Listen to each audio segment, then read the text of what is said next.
Hi, I'm Gareth Spence and welcome to Tech Talk. OFC 26 has been one of the most eventful editions of the conference in many years, packed with product launches, live demonstrations, and some genuinely significant industry conversations.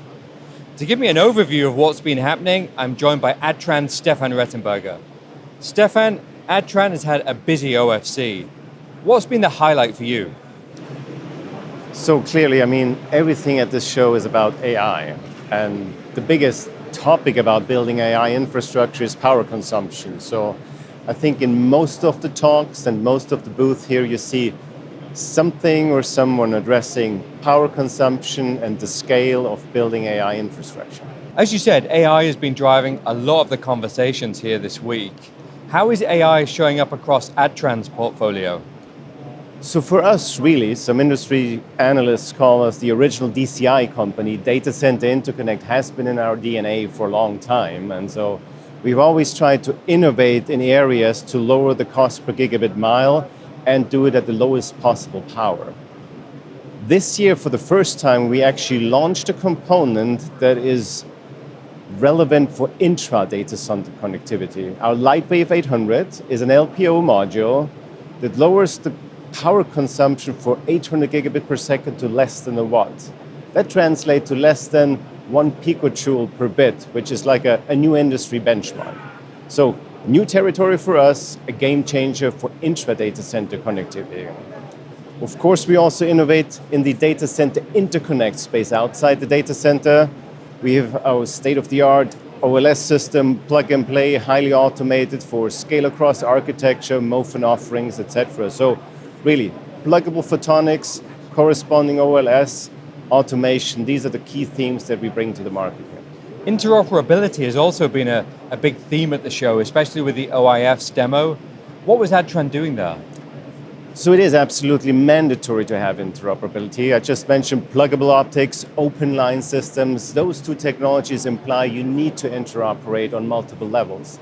At the OIF, we provide a line system, integrated C plus L band, and we interoperate with different generation and line speeds of pluggable ZR optics. So, as always, a wonderful test bed to make sure latest generation technology interworks and can be deployed by our customers. Cybersecurity was another major theme of OFC this year. What is Adtran doing? It is.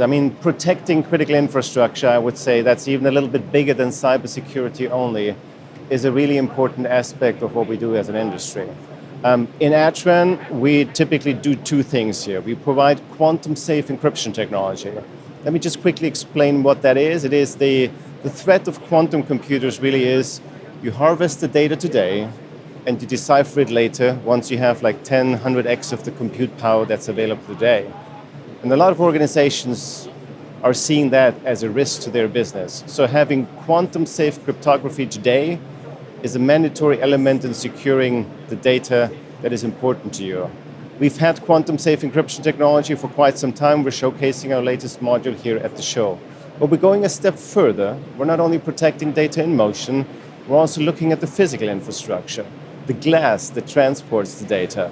So our infrastructure and fiber monitoring solutions are really deployed by more and more power utilities, government, just anybody, again, having a critical infrastructure based on fiber optic transport that wants that extra layer of security protecting the fiber plant as the most critical asset. Another key talking point, especially at the Adtran booth, has been the edge of the network. What is Adtran doing here? So I think as a company, we've always had a focus from, I would say, metro regional networks all the way out to the customer premise. And the edge is really where most of the innovation has been happening lately. We're showing here at the event our latest generation 50 gig PON technology. So that's really a new generation of PON that could be a convergence platform for residential, business, and wholesale services. The head end of that PON connects via 100 ZR pluggable coherent optics into a new generation edge router, price performance optimized technology at the edge and highly integrated with middle mile transport. So a core through the door portfolio that is slimmer, leaner, more cost, space, and power efficient than before, and I think a very attractive architecture that all the service providers should actually look at. Hollow core fiber has been a topic that's much discussed at OFC in recent years. Has anything shifted at this year's show? So hollow core fiber is interesting because you're actually using data transmission not in glass but in air, and therefore you have a lower latency, faster transmission. Producing the fiber has been one challenge, and I think the economical case of deploying new fiber routes with that fiber is probably still preventing hollow core fiber from being deployed on a wider scale. But it's a technology that we actively engage with, and we are looking at technology that will also make that hollow core fiber economically usable. Finally, there's been a definite European flavor to the show this week, especially in regard to Adtran and pioneering research projects. What do people need to know about this?